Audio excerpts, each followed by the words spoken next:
দর্শক, বিএনপি জামাতের মনোনয়ন প্রত্যাশীরা তৎপর, এনসিপির তোড়জোড় কমিটি গঠনে।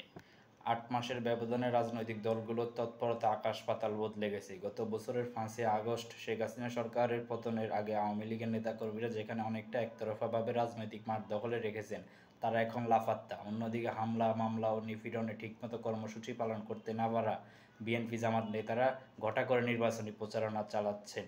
এদিকে জাতীয় নাগরিক পার্টি এনসিপির নেতারা নির্বাচনী প্রচারণার চেয়ে কমিটি গঠন ও দল গোছাতে ব্যস্ত সময় পার করছেন। এর বাইরে ইসলামী দলগুলোর পাশাপাশি কিছু বাম দল জেলার রাজনীতিতে সক্রিয় আছে, তবে জাতীয় পার্টি সহ আওয়ামী লীগের মিত্র দলগুলো অনেকটাই নিষ্ক্রিয় অবস্থায় আছে। দর্শক, বর্তমান রাজনৈতিক পরিস্থিতিতে রাজনৈতিক দলগুলোর এই নেতাকর্মীরা এই কাজগুলো করছেন। বিএনপি এবং জামাতের নেতাকর্মীরা যারা মনোনয়ন প্রত্যাশী তারা তৎপর, এবং এনসিপির নেতাকর্মীরা তৎপর তাদের দল গোছাতে। প্রথমে বিএনপিটা দিয়ে শুরু করি। তৎপর বিএনপির মনোনয়ন প্রত্যাশীরা। বিএনপির নেতাকর্মীরা বলেন, গত বছরের ৫ই আগস্ট আগে দলের নেতাকর্মীদের অনেকে হামলা মামলার ভয়ে পালিয়ে বেড়াতেন। রাজনৈতিক পট পরিবর্তনের পর অবস্থা বদলেছে। এখন দলটির নেতাকর্মীরা মাঠ পর্যায়ে চাঙ্গা আছে। জেলা পর্যায়ে দলীয় কার্যালয় না থাকলেও শীর্ষ পর্যায়ে প্রায় সব নেতার বাসায় তাদের কর্মী সমর্থকরা প্রতিদিন ভিড় করছেন। অথচ ৫ই আগস্টের আগে এমন দৃশ্য খুব একটা ছিল না। বিএনপি জেলা ও উপজেলা পর্যায়ে কমিটি আছে। এসব কমিটির নেতাকর্মীরা সাংগঠনিক কাজের পাশাপাশি জাতীয় নির্বাচনের প্রস্তুতি নিচ্ছেন। নিজেদের সমর্থিত সম্ভাব্য মনোনয়ন প্রত্যাশী নেতাদের পক্ষে তারা এলাকায় সরব আছেন। পোস্টার, ব্যানার, বিলবোর্ড সাটিয়ে তারা সম্ভাব্য প্রার্থীদের পক্ষে প্রচারণা চালাচ্ছেন। তাছাড়া প্রার্থীরা রাজনৈতিক, সামাজিক, সাংস্কৃতিক ও ধর্মীয় নানা আয়োজনে অংশ নিয়ে নিজেদের প্রার্থীদের বিষয়টি জানান দিচ্ছেন। দলের সর্বাধিক যোগ্য ও জনপ্রিয় নেতাদের মনোনয়ন নিশ্চিত করবে। যারা মনোনয়ন পাবেন তাদের পক্ষে সবাই এক একটা থাকবেন। উজ্জীবিত জামায়াতে ইসলামী। গণ অভ্যুত্থানে শেখ হাসিনা সরকারের পদত্যাগের পর পরবর্তীতে রাজনৈতিক পরিস্থিতিতে জামায়াতের অনেক নেতাকর্মীরা তৃণমূলে ব্যাপক সভা সমাবেশ করছেন। খেলাধুলা, ধর্মীয় ও সামাজিক নানা আয়োজনে যোগ দিয়ে তারা কৌশল বিনিময় করছেন। জামাত সূত্রে জানা গেছে, আগে জামায়াতের কার্যালয় নিয়মিত খোলা যেত না।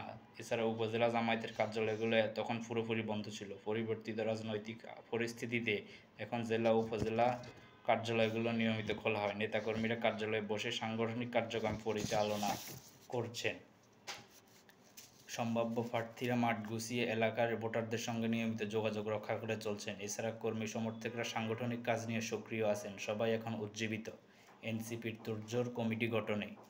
দলীয় সূত্রে জানা গেছে, গত শুক্রবার ঢাকায় এনসিপির কেন্দ্রীয় কমিটির বৈঠক হয়। এতে সারা দেশে কমিটি গঠনের তাগিদ দেওয়া হয়। একই সঙ্গে জেলা ও উপজেলা কেন্দ্রিক কার্যালয় স্থাপনের চিন্তাভাবনা চলছে দলটির। সে অনুযায়ী সিলেট জেলা ও ১৩টি উপজেলায় দলের সংগঠকরাও কাজ শুরু করে দিয়েছেন।